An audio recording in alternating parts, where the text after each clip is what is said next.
enregistré là. Non, c'est un grand honneur pour moi. Je suis Peter Knapp. Je ne plaisante pas. Je suis quelqu'un d'assez simple et de très ému. Je vous admire beaucoup depuis longtemps. Je sais tout ce que vous avez fait de formidable. Et vraiment, si on m'avait dit qu'un jour je ferais quelque chose comme ça avec vous, je ne serais pas venu. J'en aurais vu trop timide. Voilà, non. C'est enregistré, hein.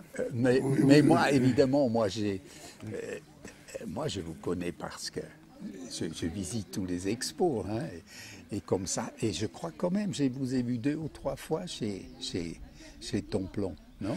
Oui, j'ai exposé chez Daniel Templon. Et est-ce qu'il n'a pas aussi amené des pièces à Bâle? Je crois qu'une fois, dans une foire, il y a bien longtemps. J'étais jeune. Voilà, c'est vrai, oui. Ok, vas-y, ça te... On attaque. Je suis arrivé aujourd'hui pour voir l'exposition et puis il se trouvait que j'ai pas pu entrer.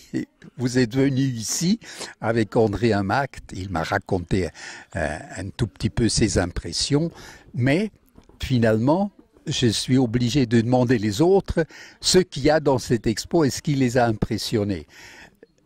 Entre autres, vous avez une pièce dans cette exposition, alors vous êtes très bien placé pour nous dire des choses en plus.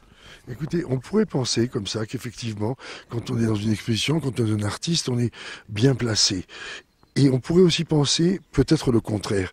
Il y a un artiste américain qui s'appelle Barnett Newman qui a dit une chose qui est assez juste. Il a dit qu'on ne peut pas demander aux oiseaux d'être des ornithologues. Donc peut-être que les artistes sont les moins bien placés pour parler de ces choses-là. Mais effectivement, comme j'ai une pièce qui est dans cette exposition, je suis arrivé quelques jours avant et j'en ai vu la fabrication, j'en ai vu un peu l'histoire et indépendamment de la joie que j'ai à être présent, je trouve cette exposition vraiment étonnante, vraiment assez incroyable parce que pour 1000 raisons, mais une des raisons peut-être c'est que souvent, moi j'aime l'art en général, bêtement, enfin de tout le temps, et j'aime les choses mélangées. Et il m'a pu arriver, enfant, quand j'étais très exalté par la modernité, d'entendre des gens d'un âge un peu plus âgé que le mien me dire, vous savez, c'est sympathique tout ce que vous me racontez, et moi, après les impressionnistes, je trouve que ce sont des choses qui sont bizarres et pas bien, peut-être Picasso, peut-être Matisse, mais le reste, etc. Et de la même manière, plus récemment, en parlant avec des gens, cette fois-ci plus jeunes que moi, je les ai entendus me dire, au fond tout ça nous emmerde, ces trucs de vieux, l'art vraiment, ça commence avec Duchamp, ça commence avec Warhol, et pour certains même avec Cindy Sherman.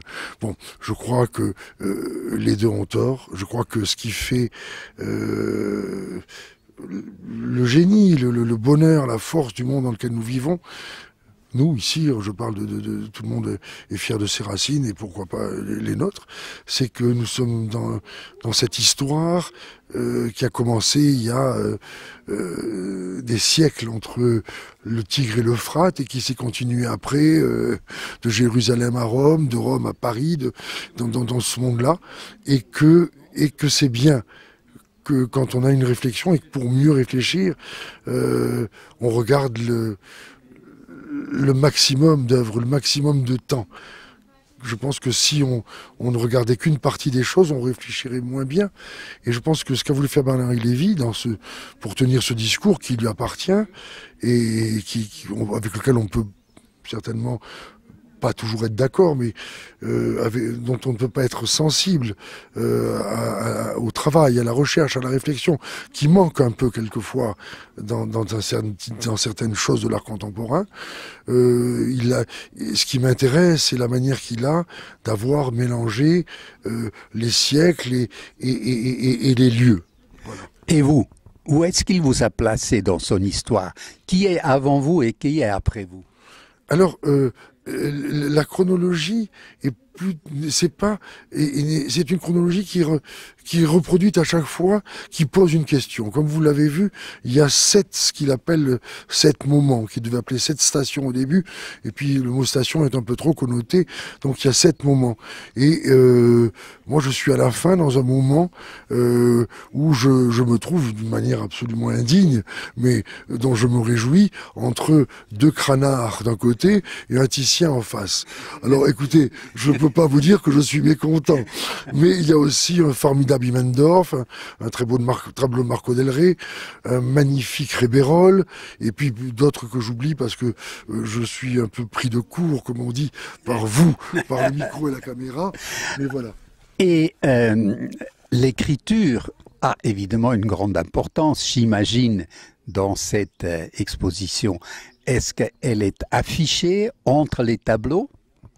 Oui, alors je crois qu'il a voulu qu'au début de chacune des séquences, il y ait quelques phrases qui rappellent, qui renvoient au catalogue lui-même, dont il est important de dire que c'est pas un catalogue vraiment. C'est-à-dire c'est un discours sur l'art, c'est l'histoire, d'après ce que j'ai pu comprendre, de cette aventure que grâce à Adrien Mag et à Olivier Keplin, il a commencé il y a maintenant 2 ans, et où il y a à la fois un journal de bord et en même temps une réflexion. Donc c'est un vrai discours, une réflexion sur les rapports de l'art et de la philosophie, entre autres.